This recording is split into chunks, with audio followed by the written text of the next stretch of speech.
Welcome to the Beau Show.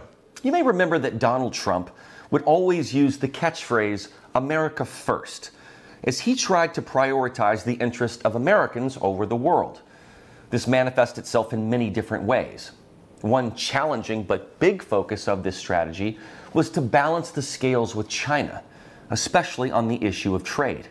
It was well known that China had stolen a lot of America's ingenuity through intellectual property theft. In order to do business with Chinese companies, many times there would be a mandatory sharing of IP, wherein the Chinese company could then rip off the proprietary design or creativity.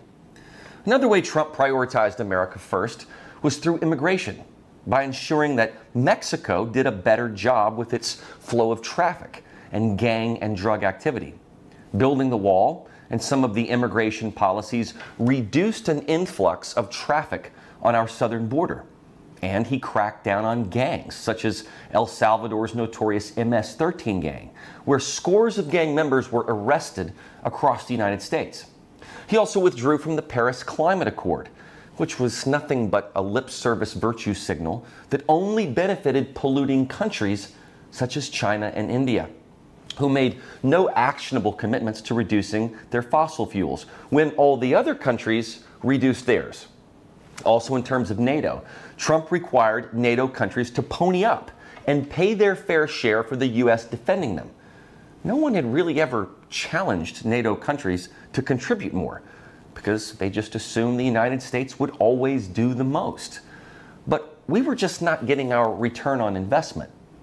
Being the world's policeman means that the U.S. uses taxpayer dollars to defend the world and smaller nations against aggression. The U.S. has poured billions of dollars into countries that would squander that money, from Haiti to Central America to Ukraine. This happened with both Republican and Democrat presidents. But Trump came in and did a full reevaluation of where our money was going. And just like evaluating a business's overhead, he throttled that back. And people who'd been in the federal government for decades were aghast that he could request this, let alone actually accomplish it. When you look back at the Trump economy, there is no debate that it flourished. Unemployment, particularly among minorities, hit a 50-year low.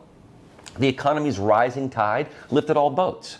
Gas prices were low, and Trump executed a military operation to take out Iranian General Soleimani, who had killed scores of American troops. And what did Iran do in return? Jack squat. They knew that they could not test Trump's military might. But now, in just 2 years, we have seen such a drastic change in philosophy. The Trumpian America First doctrine has transitioned to an America Last strategy, where we have returned to some of the previous globalist ideas. Today, I want to go through some of those policies so that you understand how significant these changes are. Many of them you can feel very viscerally and personally, such as high gas prices and inflation. And some are less obvious to you. I think it's also just as important to be presented with this information factually. Every day, I seem to run into people who are misinformed, and they repeat the same lies that someone else told them, usually from social media or the media itself. We know that the media covered up the Hunter Biden laptop story. Well, it gets worse than that, and has a direct effect upon Joe Biden's policy direction and how corrupt that can be. So first, let's take a look at energy, because that one is very, very palpable right now. Gas prices have been steadily rising from the moment Joe Biden took office. This was before Putin's invasion of Ukraine. Remember that Biden has blamed prices on everything from supply and demand to Vladimir Putin himself, as they try to get Putin's price hike to trend so that you will be brainwashed by this misinformation. Biden has also attacked oil and gas companies for trying to boost their profit at a time of national crisis. ExxonMobil said they invested $118 billion on new oil and gas supplies over the past 5 years, compared to a net income of $55 billion, resulting in an almost 50% increase in its U.S. production of oil during that period. So they issued a statement that said, quote, "We kept investing even during the pandemic, when we lost more than $20 billion and had to borrow more than $30 billion to maintain investment to increase capacity to be ready for the post-pandemic demand." Rather than Biden threatening gas companies, Exxon issued this advice, quote, "In the short term, the U.S. government could enact measures often used in emergencies following hurricanes or other supply disruptions, such as waivers of Jones Act provisions and some fuel specifications to increase supplies. And then in the longer term, government can promote investment through clear and consistent policy that supports U.S. resource development, such as regular and predictable lease sales, as well as streamlined regulatory approval and support for infrastructure, such as pipelines," unquote. Remember that Biden shut down the Keystone XL pipeline right away. And with limited supply and drilling, it sets us up for this disaster. Then, because we imported oil from Russia, it puts us in a bad situation when they invaded Ukraine. So now we have screwed ourselves both at home and abroad. Biden tweeted at oil and gas companies by saying the following: "My message to the companies running gas stations and setting prices at the pump is simple. This is a time of war and global peril. Bring down the price you are charging at the pump to reflect the cost you're paying for the product, and do it now." Well, the U.S. Oil and Gas Association fired back in a very sardonic way, tweeting the following: "Working on it, Mr. President. In the meantime, have a happy 4th, and please make sure the White House intern who posted this tweet registers for Econ 101 for the fall semester." Now that's hilarious, but it's also true.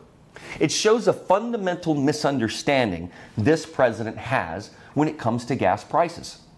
It is his administration's policies that have put us in this situation.